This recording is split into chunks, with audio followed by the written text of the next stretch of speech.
15 dinar.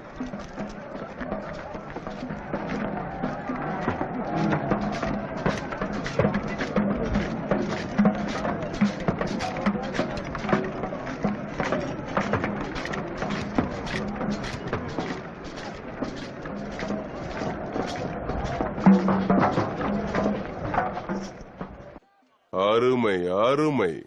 காபால இருக்கிற கடவுளுக்கு எல்லாம் கிடைக்குது. ரொம்ப சந்தோஷம்.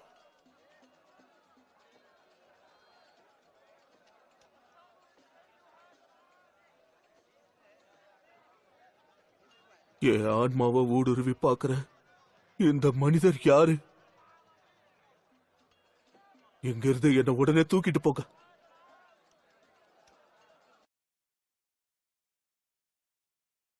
அந்த முகமது இங்க எதுக்கு வரணும்? அவனை நீங்க ஏன் தடுக்கல? அவன் உங்க சகோதர மகன் தானே?